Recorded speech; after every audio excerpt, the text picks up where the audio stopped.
Hi, I'm Denica. My mother called me at 2 a.m. screaming, "You owe your sister your bone marrow, it's family." But when I opened the DNA results and said, "She's not my sister," the room went dead silent. They called me heartless for hesitating, but none of them asked why I paused. Not one of them knew that for 38 years I've been the outsider, raised on a lie so big it stole my childhood and handed it to someone else. And when I put the truth on the table, my own mother shredded it in front of me. But before I say what I did next, tell me what time you're listening and where from. Drop it in the comments because this isn't just a story about family. It's about betrayal dressed up as love and the moment I stopped bleeding for people who never saw me as blood. It was nearly 2:07 a.m. when the phone lit up beside my laptop, vibrating against the wooden desk with that quiet insistence I'd come to associate with dread. My fingers froze above the keyboard. The fellowship proposal deadline blinked in my browser tab, half finished and untouched for the past hour. The screen read, "Mom, of course it did." I let it ring once more before picking up. "Hello?" Her voice came through tight and scratchy, like she hadn't cleared her throat or like she'd been crying. "Danica, your sister's sick. It's serious." I didn't say anything. "She has leukemia, aggressive. They say she needs a bone marrow transplant. You're the only match." Still, I said nothing. "Danica?" Her voice cracked and then sharpened. "Don't be heartless. This is your sister we're talking about." My chest tightened at that word, sister. Seraphine, with her perfect skin, her practiced tears, her curated tragedies. The girl who once sent a complaint to my university dean claiming I'd falsified my research citations, anonymously, of course, but I recognized the phrasing. Seraphine always did have a flair for melodrama and cruelty wrapped in silk. I stared at the cursor blinking on my screen, then said quietly, Okay, you'll do it." I said, "Okay, not yes." And I hung up. The room was too quiet after that. The only sound was the ticking wall clock and the hum of the fridge in the kitchen. I leaned back in my chair and stared at the ceiling, letting the weight of that call settle over me like dust. What do you do when the person who tried to ruin your life suddenly needs you to save theirs? You pause, you breathe, and then you wait to see just how far they'll go. I didn't want to go to the dinner that weekend. My name had only come up because my mother had called my father's side of the family, practically sobbing about how Danica's refusing to save her own sister. So when my Uncle Greg texted, "Hope you'll be at dinner, Seraphine needs the support," I knew it wasn't an invitation. It was a summons. Still, I went. I don't know why. Maybe I wanted to see just how low they'd stoop this time. Maybe I wanted to prove I wasn't the monster they made me out to be. They hosted it at my parents' place in Aurora, just outside Denver, a comfortable 2-story colonial. With manicured bushes and a wreath on the door that read, "Family is everything." I arrived. 10 minutes early. No one greeted me. The front door was unlocked. Inside, laughter floated from the dining room. I stood at the threshold for a second, scanning the table. Everyone was there. Uncle Greg, Aunt Naomi, my cousin Trey and his wife, even cousin Mia, who lived 2 hours away. My father sat at the head of the table, a glass of red wine in hand. Seraphine sat across from him, wrapped in a blush-pink scarf that barely concealed her hair loss. She looked fragile, elegant, the tragic heroine. There were 11 place settings. I was the 12th person. I stood there, blinking at the empty space where my name card should have been. "Oh," Mom said, rising halfway. "Danica, you made it." I nodded, ignoring the fact that I was still holding my coat. "There's a folding chair in the kitchen." She added, "Of course there was. I got it myself." Dinner started like nothing was wrong. Chatter about work, Mia's upcoming wedding, Trey's new job. Not once did anyone ask how I was doing. When I mentioned I had just submitted a research paper for peer review, my aunt smiled politely and changed the subject to Seraphine's new organic diet. Halfway through the main course, Mom cleared her throat dramatically. "I just want to thank everyone for coming tonight. It means so much to Seraphine. We've all been through a lot." Seraphine dipped her head and gave a soft, rehearsed smile. Then Mom turned to me and Danica. Her voice got tighter, more performative. Well, we're still hoping she'll do the right thing, but she's always been independent, sometimes to a fault. Everyone looked at me. I kept chewing. She's thinking about it, Mom continued, like I wasn't in the room. Of course, we all know family means sacrifice, Uncle Greg chimed in. You don't turn your back on blood, not when it matters. My father said nothing. His fork clinked softly against his plate. I swallowed, set my fork down gently, and stood. Excuse me, I said. Danica, Mom started. No, I said louder this time. I'm done.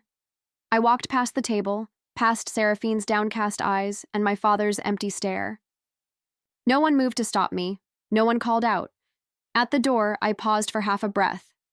So this is what family means to them, I thought. They had pushed me too far, and I was finally ready to push back. I didn't drive home that night. I floated. It wasn't exhaustion. It wasn't sadness either. It was a strange numbness, like my body had shut off everything non-essential just to get me from point A to B, from the dinner table where I didn't exist to the apartment I paid for on my own. From being labeled heartless to remembering why. I'd built a life as far from theirs as I could. I parked in front of my building, sat in the car with the engine still running, and stared through the windshield. The reflection of my own face stared back at me in the glass, hollowed out by years of trying to make peace with people who called it war. Upstairs, I flicked on the lights and tossed my purse onto the entryway bench. Everything was in its place, my books, my notes, the paperbacks I never finished. I moved on autopilot, kicking off my heels, unzipping my coat until I passed the hallway shelf and stopped short. The photo album had been sitting there for years. Mom had made it. For my 30th birthday, just memories, she'd said. I'd never opened it again after that night, but now something pulled me toward it. I sat cross-legged on the living room floor and flipped it open. Page after page, there she was. Seraphine, baby pictures, dance recitals, pageant dresses, a dozen snapshots of her blowing out birthday candles. I was in the background, holding the cake, clapping from the sidelines, a blurry arm in the corner of the frame. And then there it was, a picture from when I was 6. Seraphine had just gotten her own bedroom, complete with new wallpaper and a twin canopy bed. I stood in the hallway watching her grin for the camera, holding the keys to her big girl room. I remembered how Mom had leaned down that day and whispered, "Let her shine, Danica.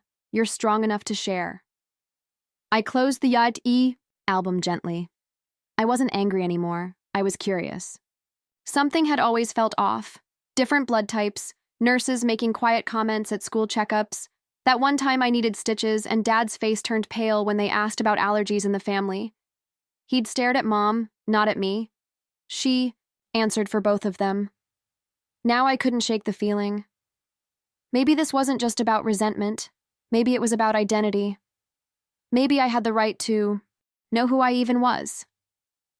The next morning, after barely sleeping, I called a private DNA testing service.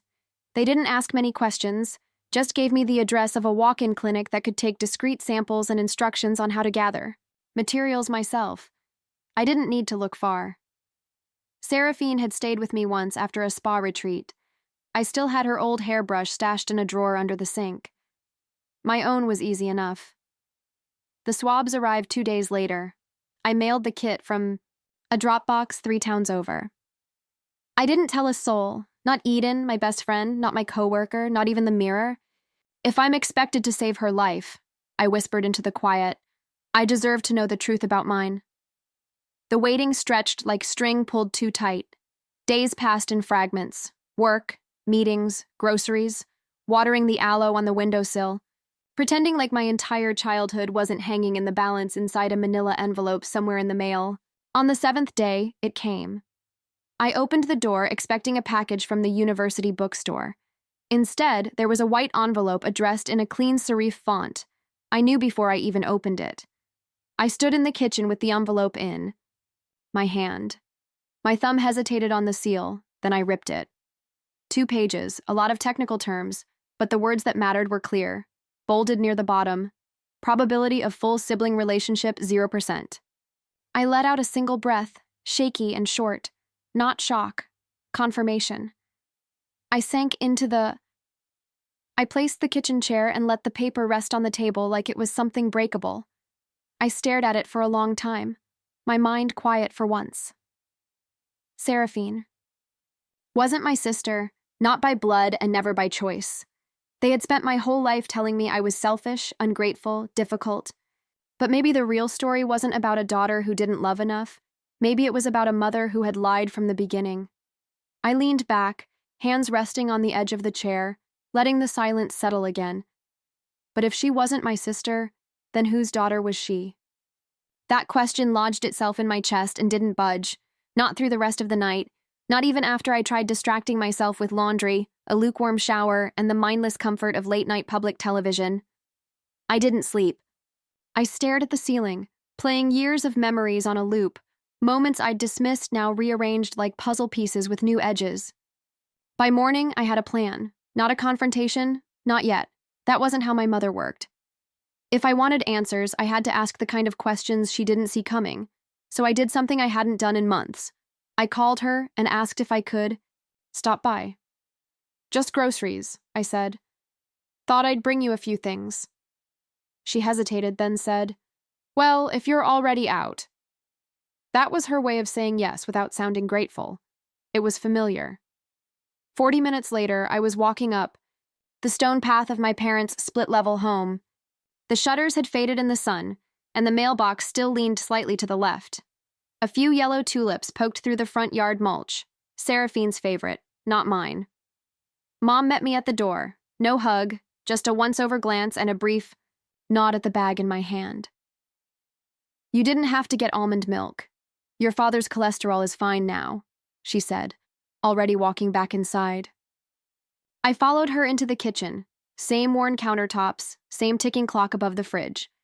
I placed the groceries on the island and began unpacking slowly, letting the silence do some of the work. I've been reading this study, I started, casually, about how genetic traits are passed down, blood types, recessive markers, stuff like that. She didn't look up from folding a dish towel. Oh, she said, neutral. Yeah, turns out blood types can actually prove parentage in some cases. Like if two parents have O-negative blood, there's no way their kid could be AB. Her hands paused, then continued folding. Science is always changing, she muttered. Back in my day, we didn't rely on all these fancy tests. We just loved each other. I offered a soft smile. Still, sometimes I wonder about that. All the random allergies I had as a kid, that time the school nurse said something, didn't add up. She dropped the towel into the drawer with a sharp thud. Why are you always digging into things that don't matter, Donica? There it was. I shrugged. Just curiosity, I guess. You know how my brain works. She didn't answer. I let the conversation drift to safer ground. And whether the grocery bill, the new neighbor's ugly mailbox, but inside my mind was a hammer, and every word she didn't say was a crack in the wall she'd spent decades building. By the time I left, my resolve had hardened into something cold and precise. There was only one person I trusted with keeping secrets, and he hadn't spoken much since the divorce. My father. But there was a storage unit. When I was in college, Dad had listed me as an alternate contact on a storage locker he used for keeping tax boxes and holiday junk. I'd forgotten about it until I was sorting old emails one night and found the automated notice from the rental company. Payment due by the 25th. Contact Denica E. Monroe. It took one phone call and a key code to get in. The place smelled like dust and old glue, rows of steel units quiet and cold. I found the one labeled 1167 and opened it with a soft metallic groan. Inside, chaos. Cardboard boxes stacked in uneven piles, faded labels, a broken wreath hanger, an old family printer. I pulled a stool from the corner and began digging. 3 boxes in, I found the folder, Manila, water-stained but intact. Inside, school photos, report cards, handwritten Christmas cards from relatives I barely remembered, a wedding invitation from 1988. Then, tucked inside a plain white envelope, something that made my stomach lurch. A Polaroid of Mom, younger, softer, her hair still thick and brown. Beside her, a man I didn't recognize. He had dark eyes, olive skin, and wore a white coat open over jeans. They were standing just outside a hospital's double doors, her head leaned slightly on his shoulder, a smile so unguarded I almost didn't recognize it on her face.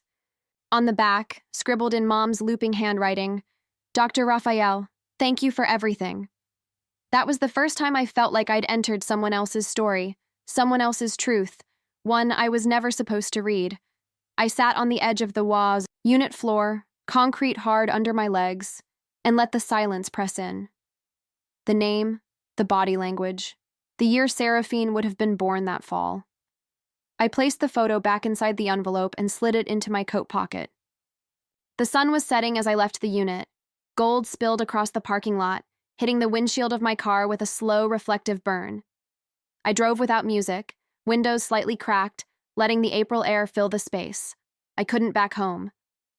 I poured a glass of water, sat at my desk, and opened a fresh file on my laptop. I titled it in bold, Family Rewritten. Then I typed the first line. This isn't about Seraphine, it's about the lie they all agreed to believe. And in that moment, I realized this wasn't just about Seraphine's lie. It was about the entire foundation we'd been raised on. That night, I couldn't shake the photo from my mind. My mother, barely older than I was now, pressed into the chest of a man I'd never met under the pale green glow of a hospital sign. Dr. Raphael, the caption whispered, thank you for everything. Not thank us, not thank you both, just you. I opened a map and zoomed in on Austin, Texas. The hospital still existed, same name, same campus. The next morning, I requested time off from the university under the pretense of a research conference in Houston, close enough. A few clicks later, I had a flight, a car rental, and 2 nights booked in a modest downtown hotel. 2 days after finding that photo, I was stepping out of an airport shuttle into the sharp sun of Austin. My heels clicked against the sidewalk as I walked toward the hospital's administration wing, my blazer sticking slightly in the late morning humidity. I had rehearsed my story on the plane. I was writing a piece on local healthcare legacies for an academic journal. Half-truths were always easier to carry. Inside, the air conditioning hit me like a wall. The receptionist wore pink reading glasses and greeted me with a practiced smile. I showed her a fake university press card and asked to speak with someone who handled staff records from the late 80s. She looked skeptical. That's over 30 years ago. I know, I replied, layering in just enough breathlessness to sell the story. It's a legacy piece, not urgent, just meaningful. She led me down a corridor to a small window where a woman in her 60s glanced up from behind a stack of binders. Looking for ghosts? She asked dryly. I gave a soft laugh. Maybe. She pulled out a dusty drawer, her fingers moving like she'd done this 1,000 times. Name? Dr. Raphael Ortiz. She paused. He was here. Pediatrics, I think. Only a couple. Years left around 89. Do you know if he's still practicing? The woman tilted her head. No idea, but I remember him. Kind eyes. Everyone liked him. Shame he left so quick. I thanked her, left a tip on the desk that she pretended not to notice, and walked out with a name, a city, and a date. I didn't know what I expected to find, but I wasn't turning back. Back at the hotel, I searched online until I found him. Raphael Ortiz, MD, retired, still living in Austin. He had spoken at a children's wellness symposium just 2 years prior. There was a contact form attached to a consulting profile. I hesitated, then typed, Dear Dr. Ortiz, I'm a writer working on a project about the long-term impacts of pediatric care. Would you be open to a short meeting over coffee to discuss your legacy in Texas medical circles? I clicked send and tried not to feel like a fraud. He responded that evening. Yes, I'm free tomorrow morning. Cafe Verde, 10 a.m. Next morning, I dressed simply, no jewelry, hair pulled back, neutral tones. I didn't want to look like someone with an agenda. I wanted to look harmless. The cafe was tucked under the canopy of a live oak. Inside, it smelled like cinnamon and roasted beans.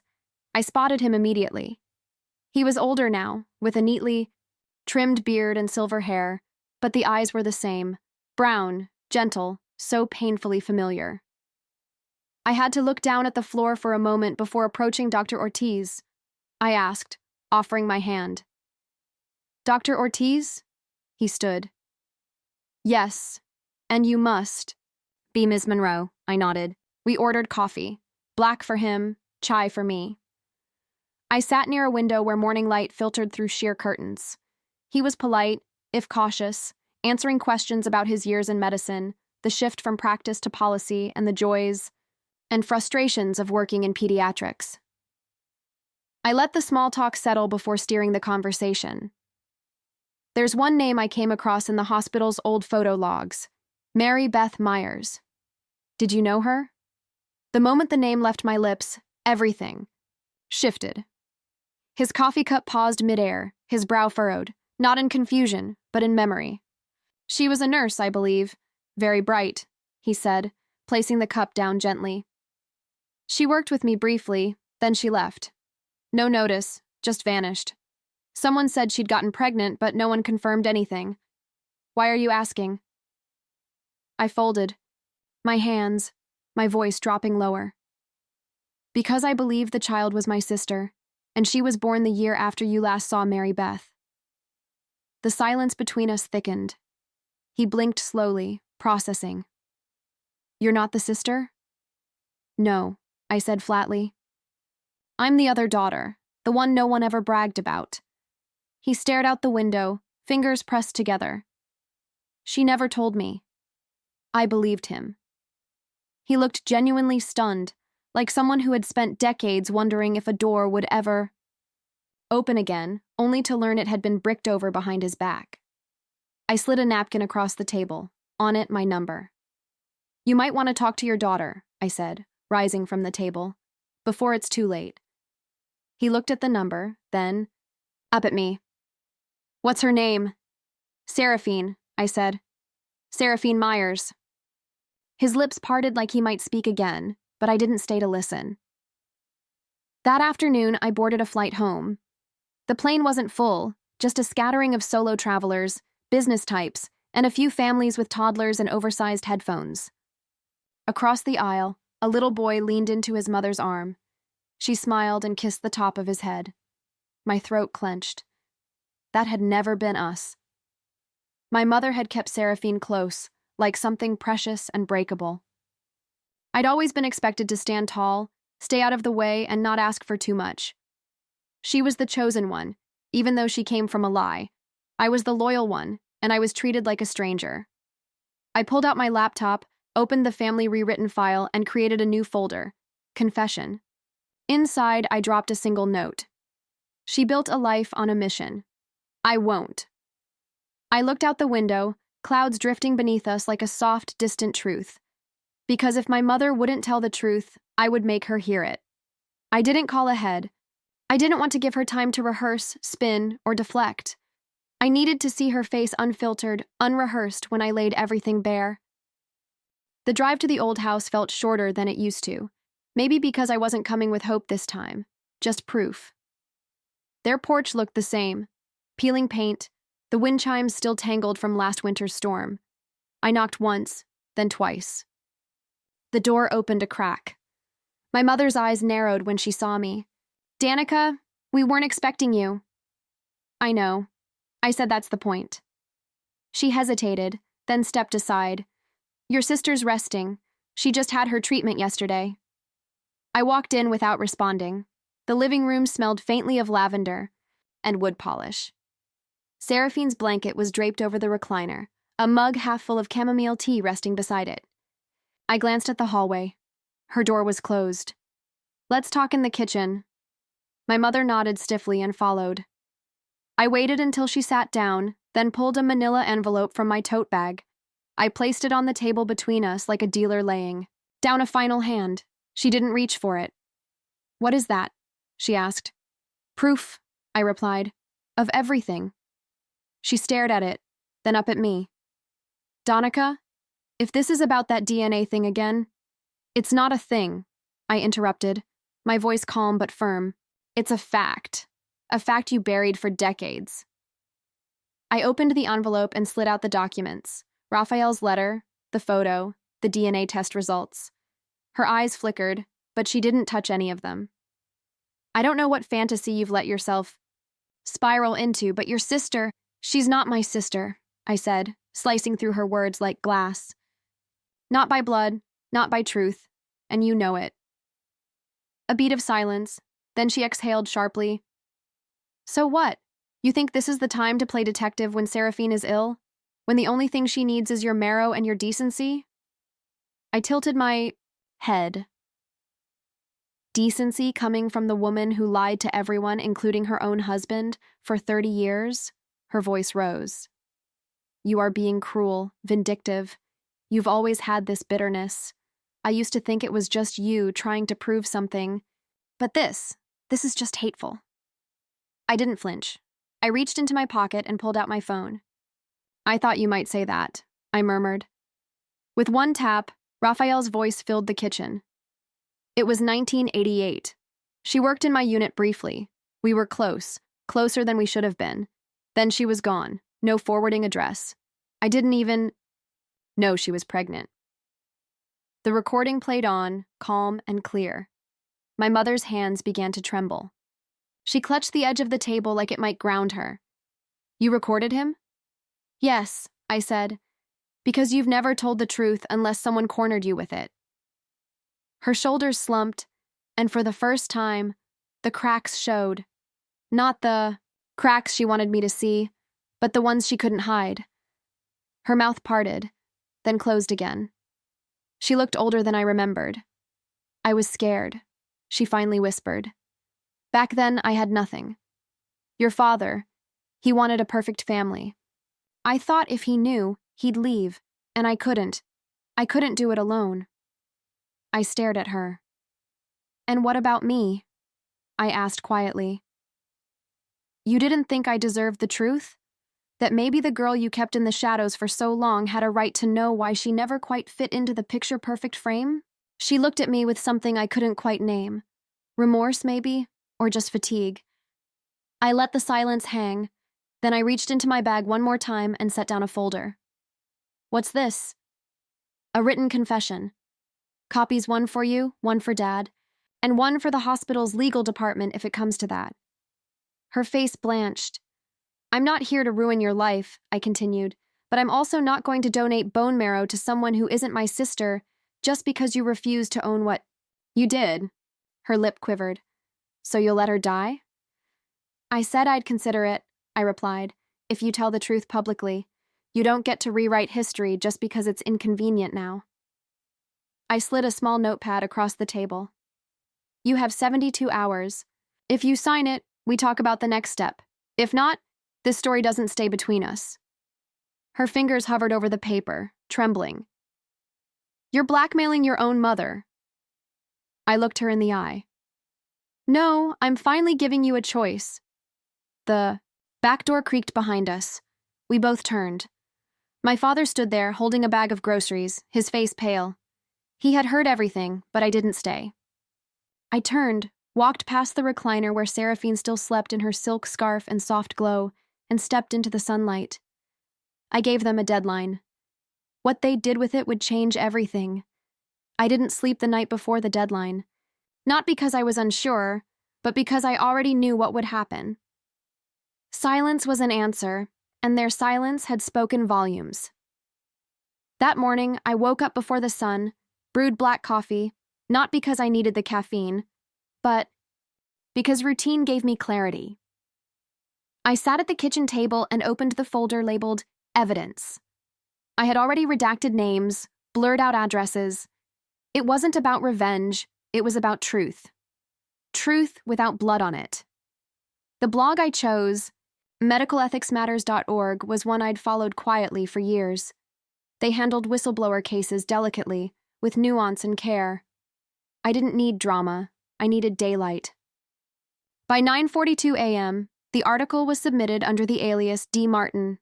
Title: When the Family Tree Lies, a researcher's private discovery of paternity fraud. I closed the laptop and took a deep breath. The sky was a clean shade of blue outside. Like nothing had changed, but by noon, everything had. The blog published the piece. Within 3 hours, it exploded across Reddit X, formerly Twitter, and Facebook groups dedicated to family rights and medical consent. The anonymity didn't last long. Someone found a Colorado University research photo of me on an old grant website.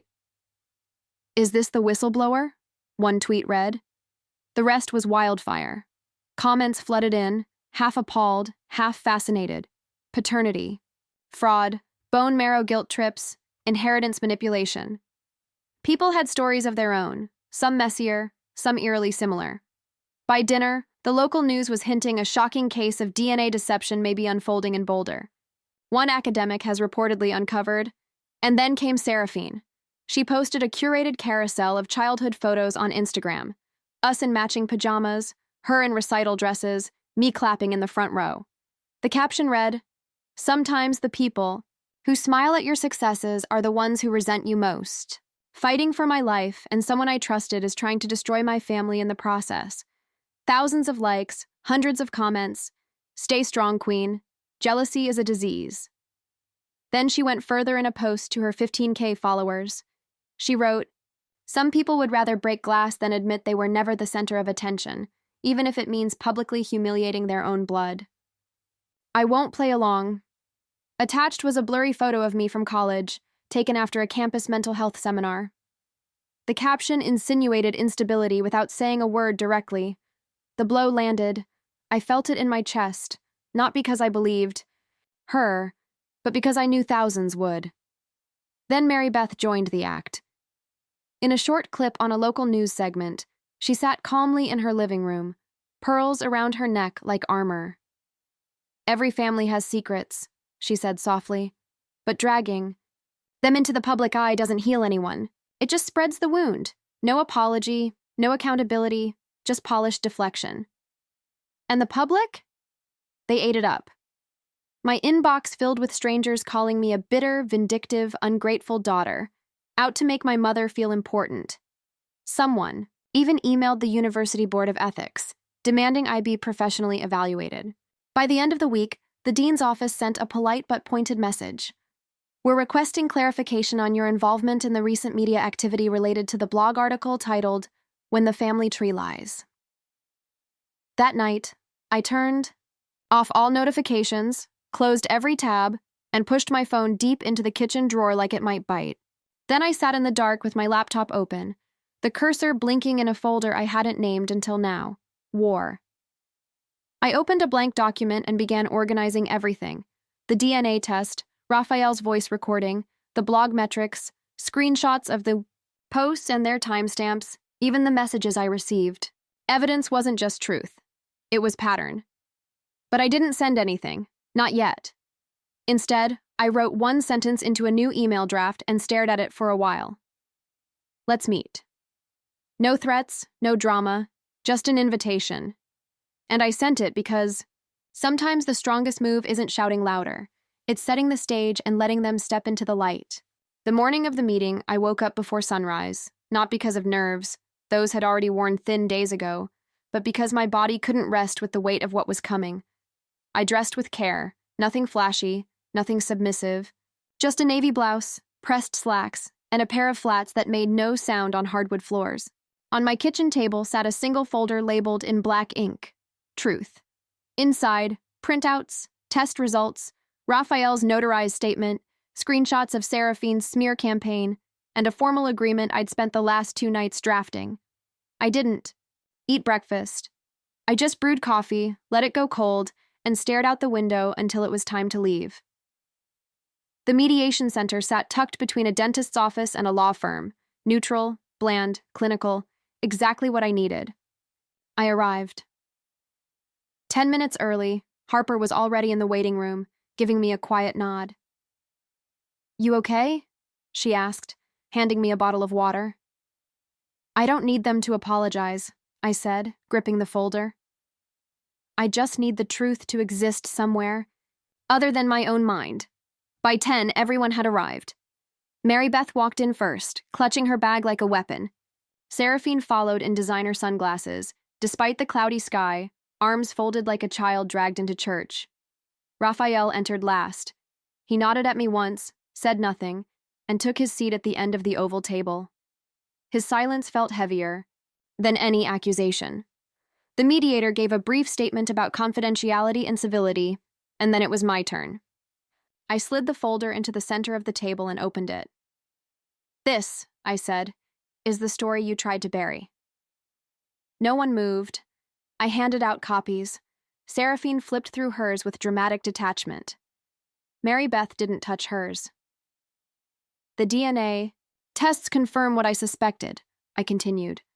"Seraphine and I are not biological sisters. Rafael Ortiz is her father, and I am not." Mary Beth exhaled sharply. "Danica, this obsession of yours, it's cruel. Your sister's sick, and you want to humiliate her like this?" "She's not my sister," I said flatly, "and this isn't about cruelty. It's about ending the rewrite you've been performing for decades." Seraphine scoffed. "So what? You're going to air this out to the world for what? Some moral victory?" "No, for restoration," I said. I pulled out a single-page contract. "If both of you sign this and agree to publicly acknowledge the truth, I'll authorize the marrow donation." Mary Beth laughed, a bitter, rasping sound. "You think this is leverage? Who do you think you are?" I said nothing. I didn't need to. I reached into my pocket, took out my phone, and pressed play. Raphael's voice filled the room, calm, clear, undeniable. "Yes, I had a relationship with Mary Beth Myers in 1988. I didn't know she was pregnant until recently. She disappeared. I never got the chance to know Seraphine, but I believe she has a right to the truth." Silence followed. Mary Beth's face paled. Her mouth opened, then closed. She slumped into her chair, blinking fast. Then Seraphine stood up, eyes blazing. "Fine, you want the truth?" "I knew. I've known since I was 17. Her voice cracked. "Mom told me after my first hospital scare. She said it didn't change anything. Said I should never ever tell anyone. Especially you." I stared at her, barely breathing. "I let them blame you for everything," she whispered. "When I couldn't keep up in school, when I lost that fellowship, even when Mom said you should have been the one taking care of her." I said nothing. Her shoulders dropped. "I forged those emails, the ones that got you flagged at your university. I needed a win. You were always so put together." Harper leaned forward, jaw tight. "You tried to destroy her career." "I didn't think she'd fight back," Seraphine said, tears pooling now. "I thought she'd just take it like always." I slid the document back toward her. "This is your chance, not just for me. Or you too. You want to stop pretending? Start here." Raphael spoke, his voice low and furious. "You used my child to destroy another." The room froze. He stood up, walked to the window, then turned. "I don't want revenge. I want acknowledgement." He looked at me and added, "And maybe one day a second chance." I nodded, throat tight. Back at the table, 2 pens lay beside the agreement. They both reached for one, but only one of them signed. Mary Beth's hand hovered over the pen, fingers twitching, eyes darting across the words like they were barbed wire. Seraphine had already signed, no hesitation, no fanfare. Her signature, small and unsteady, sat at the bottom of the page just above the date, a tiny mark of surrender. I waited. Mary Beth finally pushed back her chair with a slow scrape that cut through the room. "No," she said, folding her arms. "I won't be humiliated for your bitterness." She didn't shout. She didn't cry. Her voice was calm and controlled, which made the sting land harder. Raphael shifted slightly in his chair, watching her, jaw clenched. Harper sat frozen beside me, one hand resting over her mouth as if even her breath might break the room apart. "I carried this family," Mary Beth continued, voice flat. "I kept it from falling apart, and this is how you repay me?" I said nothing. There was nothing left to explain. She grabbed the unsigned copy, tore it clean down the center, and dropped the pieces onto the table. Then she reached into her purse, pulled out her checkbook, and tossed it next to the shredded contract. "That's for the utilities on the boulder." "House," she said. "Don't ever contact me again. You're dead to me." The door clicked behind her like a verdict. The silence that followed wasn't empty. It buzzed with everything unspoken: betrayal, resentment, grief. Seraphine shifted slightly, head low. Her lips moved, but no sound came out. Then her body jerked, her eyes rolled back, and she gasped as if the air had been yanked from her lungs. Before I could move, she collapsed sideways in the chair. Seraphine. Harper leapt up, catching her just in time to keep her from hitting the floor. Raphael was already dialing, his voice sharp but controlled. Yes, Mediation Center on 28th. Cardiac distress, female, mid-30s. Now. I knelt down beside Seraphine, my hands hovering just above her, unsure where to touch, how to help. Her skin had gone clammy, a pale sheen crawling up her forehead. She opened her eyes just long enough to meet mine, then they fluttered shut again.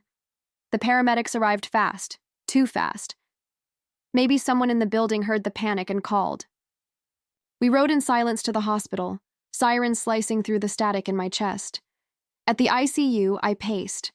Harper sat near the vending machine, head bowed over her phone. Raphael stood by the window, arms crossed. No one spoke. Even the hospital. Air felt heavy with consequence. A doctor stepped into the hallway, pulling down his mask. She's in critical condition, he said gently. Her body's failing faster than expected. If she doesn't receive the transplant in the next 24 hours, she won't survive. I nodded. It was the only thing I could do. In the dim light of the ICU room, Seraphine looked smaller than I'd ever seen her.